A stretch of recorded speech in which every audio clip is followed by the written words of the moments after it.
Professor Miguel Reale, com todo o respeito que tenho pelo senhor, Vossa Excelência fez um discurso político. Falou de política econômica, mas não se ateve aos fatos. Nós temos que discutir aqui, olha, estamos discutindo denúncia de uma presidente da República, crime, tipicidade, se teve conduta, se teve dolo. E o objeto foi muito bem delimitado aqui pelo Supremo Tribunal Federal, que é o objeto de 6 créditos suplementares e pedaladas fiscais no Plano Safra em 2015. Eu vou começar, eu li a denúncia atentamente. Primeiro, Vossa Excelência falou aqui novamente em créditos não numerados. São assim porque a lei prevê que sejam assim. A lei só prevê crédito numerado os que têm caráter normativo. Agora, todos os créditos foram publicados no Diário Oficial. Mas vamos à denúncia dos senhores. Primeiro ponto, na página 18. A conduta da denunciada foi contrária ao que determina a lei. Editou decretos com ampla e vultosa movimentação financeira, ampliando os gastos da União com recursos suplementares. Isso é um erro básico, conceitual, professor. Quem controla a meta fiscal é o decreto de contingenciamento, está assim no artigo 9º da Lei de Responsabilidade Fiscal. O decreto de crédito suplementar não aumenta 1 centavo, professor. São erros conceituais como esse que tem aqui. Eu vou mais à frente. Página 18 e 19. O senhor fala sobre superávit financeiro e excesso de arrecadação na ordem de 2,5 bilhões. Aí diz, todavia, esse superávit e excesso de arrecadação são artificiais, pois conforme se pode verificar no PLN 5, o governo já sabia que não ia reconhecer a meta.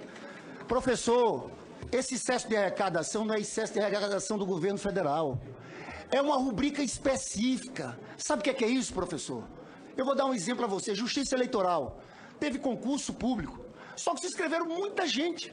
E ela ganhou um recurso e ela queria utilizar aquele recurso adicional. Aí ela pediu um decreto de crédito suplementar.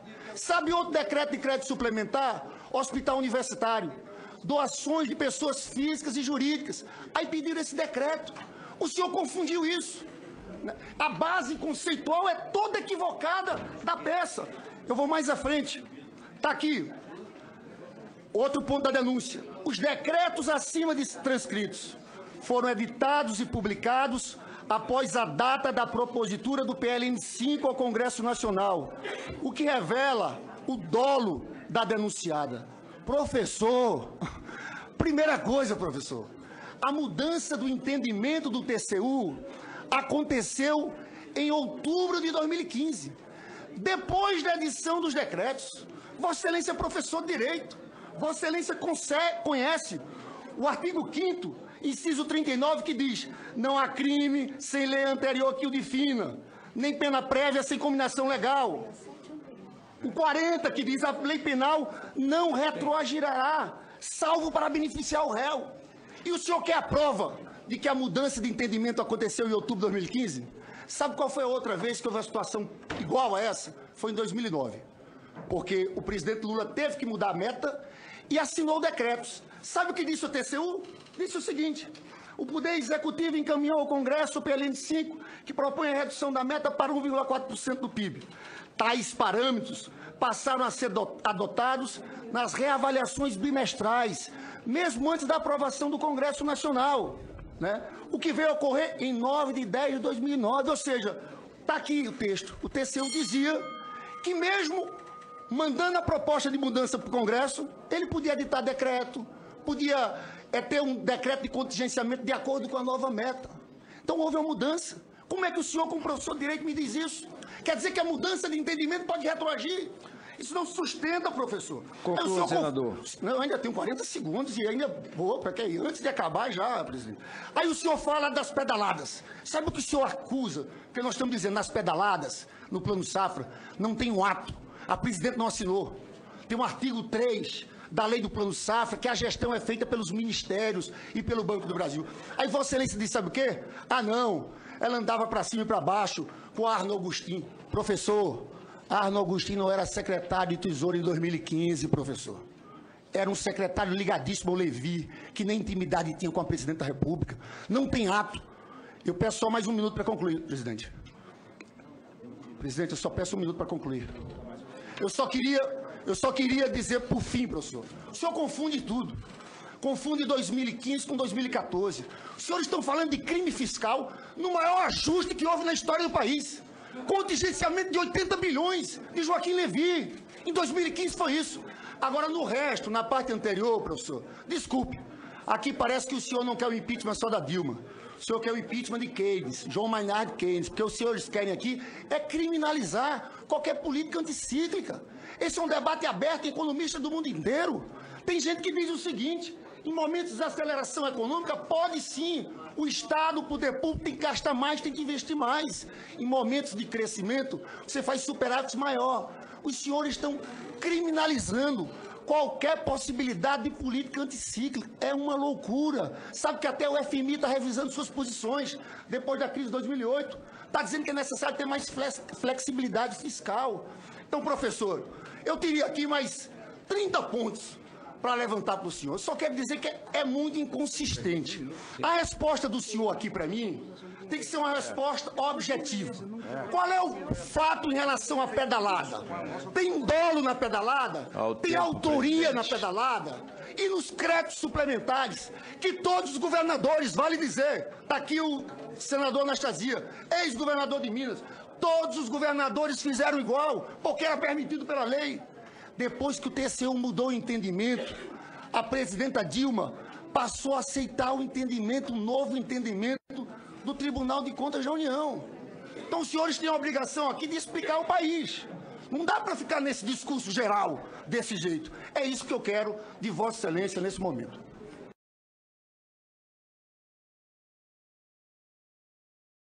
O Brasil não é a República da Cobra! Eles derrubam! Estou defendendo muito perseguido político!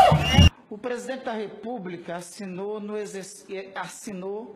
entre novembro de 2014 e julho de 2015 7 decretos que abriram crédito suplementar de 10,807 bilhões de reais. Isso destaca-se no cenário de crise econômica e queda da arrecadação. Esses decretos, quando foram assinados em 2015, o governo, é bom que se destaque isso, não havia enviado ao Congresso Nacional o projeto que reduzia a meta fiscal daquele ano. Os 4 decretos, também que não foram também numerados, como Vossa Senhoria já assinalou, foram publicados antes de 22 de julho, quando o governo propôs a alteração da meta, que só seria alterado posteriormente. Eu pergunto a Vossa Senhoria, para inclusive esclarecer a todos que ainda a esta hora nos assistem, e para ficar claros, neste caso aqui, aí no caso, nessa situação, quais os crimes estão aqui em cursos? Quais os crimes e por que isso remete ao pedido de impeachment?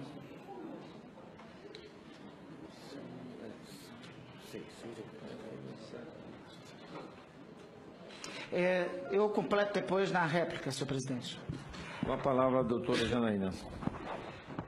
Vossa Excelência falou especificamente dos decretos. Os decretos, abrir esse crédito suplementar sem autorização do Congresso, existe uma proibição expressa na Constituição Federal, no artigo 167. É uma proibição da Constituição Federal. Ao lado dessa proibição, existe a tipificação desta conduta como crime de responsabilidade. A lei que tipifica os crimes de responsabilidade é a Lei 1079/50. No caso específico, trata-se do artigo 10, inciso 6º. Ordenar ou autorizar a abertura de crédito em desacordo com os limites estabelecidos pelo Senado Federal, sem o fundamento na lei orçamentária ou na de crédito adicional ou com inobservância de prescrição legal. E tem alguns comportamentos aqui em que a presidente poderia ter cancelado, vamos supor, eventualmente fez um primeiro, errou, foi avisada. Ela teria o poder de tomar uma providência e não tomou. Então, é na lei 79/50 propriamente, que isso está capitulado. E Vossa Excelência até me permite complementar perguntas de outros parlamentares, porque não foram os decretos que geraram objetivamente o rombo. Os decretos foram uma maneira da presidente poder contornar o rombo e continuar gastando.